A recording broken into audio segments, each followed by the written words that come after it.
नई शिक्षा नीति मेरी समझ के अनुसार प्राइवेटीकरण को आगे बढ़ाने का नीति है। इसमें सीधा सा एक ला दिया गया है कि 6 साल का बच्चा होगा वही पहली क्लास में एडमिशन लेगा।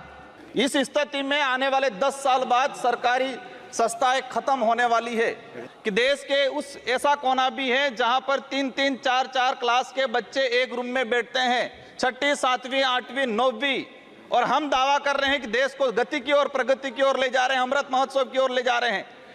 माननीय सदस्य श्री राजकुमार रोत जी। महोदय, आपने शिक्षा विभाग पर महत्वपूर्ण विषय पर बोलने का अवसर प्रदान किया, इसलिए आपको खूब खूब धन्यवाद। देश के जो अंदर जो शिक्षा के जो हाल हैं, वर्तमान जो परिस्थिति में जिस तरह से देश ग्रोथ कर रहा है, उसके साथ जो एजुकेशन डिपार्टमेंट के अंदर जो क्वालिटी आनी चाहिए थी वो आज नहीं आ रही है। आज हम सब जब यहाँ हैं, मैं आज एसटी कैटेगरी से आता हूँ, यहाँ पर आया हूँ, इसके पीछे 2 कारण हैं। एक तो मेरे समुदाय का प्रमाण पत्र और दूसरा एजुकेशन। अगर एजुकेशन नहीं होता तो मैं आज यहाँ तक पर नहीं पहुँच पाता। शिक्षण व्यवस्था की अगर बात करें, वर्तमान में जो भौतिक स्थिति आदिवासी इलाके की अगर बात करें विशेष करके, तो सबसे पहले भौतिक स्थिति क्या है? वहाँ पर कमरे नहीं है, बिल्डिंग नहीं है, 4 दीवारें नहीं है, शिक्षण व्यवस्था, वहाँ पर अध्यापक नहीं है। हम बड़ी बड़ी बात कर लेते हैं, हम कहते हैं देश ग्रोथ हो रहा है, ये हो रहा है, विकास की ओर जा रहा है, लेकिन मैं आज दावे के साथ कहता हूँ कि देश के आदिवासी इलाके के अंदर जब बारिश होती है तो 70% विद्यालय को खाली कर दिया जाता है क्योंकि वो बिल्डिंग बैठने के लायक नहीं है। आज देश के ये हालात है। मैं राजस्थान के दक्षिणी इलाके से आता हूँ, संसदीय क्षेत्र बांसवाड़ा से, वहाँ पर 78% आदिवासी बाहुल्य क्षेत्र हैं। वहाँ पर मेरे उस इलाके के अंदर हायर एजुकेशन हो या अपर एजुकेशन हो, उसमें स्थिति ये बनी हुई है कि एक कमरे के अंदर, सभापति महोदय, मैं मंत्री महोदय के ध्यान में लाना चाहूँगा कि देश के उस ऐसा कोना भी है जहाँ पर 3-3, 4-4 क्लास के बच्चे एक रूम में बैठते हैं, 6वीं, 7वीं, 8वीं, 9वीं, और हम दावा कर रहे हैं कि देश को गति की ओर, प्रगति की ओर ले जा रहे हैं, अमृत महोत्सव की ओर ले जा रहे हैं।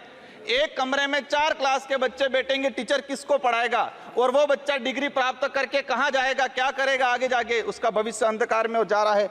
माननीय सभापति महोदय, देश के वर्तमान के अंदर जो पॉलिसी ला रहे हैं, नई शिक्षा नीति मेरी समझ के अनुसार प्राइवेटीकरण को आगे बढ़ाने का नीति है। इसमें सीधा सा एक ला दिया गया है कि 6 साल का बच्चा होगा वही पहली क्लास में एडमिशन लेगा। देश का कौन सा परिवार ऐसा है, किस समुदाय के कोई व्यक्ति ऐसा है जो 6 साल का बच्चा होगा इसके बाद एडमिशन कराएगा? इस स्थिति में आने वाले 10 साल बाद सरकारी संस्थाएं खत्म होने वाली है।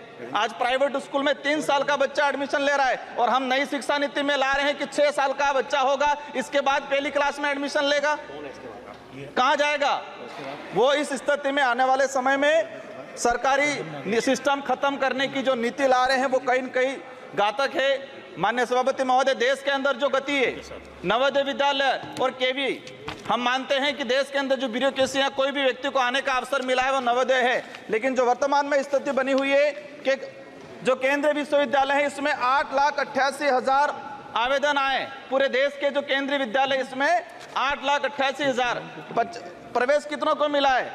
75,703 बच्चों को प्रवेश मिला है। इसका मतलब ये क्लियर हो गया कि 8% बच्चों को ही प्रवेश मिल रहा है। माननीय सभापति महोदय, माननीय अध्यक्ष महोदय, मुझे तब स्टार्ट किया मैंने आपके आने से पहले, अभी आने से पहले ही। अध्यक्ष महोदय, बहुत बहुत धन्यवाद। वीडियो पसंद आया तो हमारे चैनल को सब्सक्राइब करें और बेल आइकन को दबाना ना भूलें। धन्यवाद दोस्तों।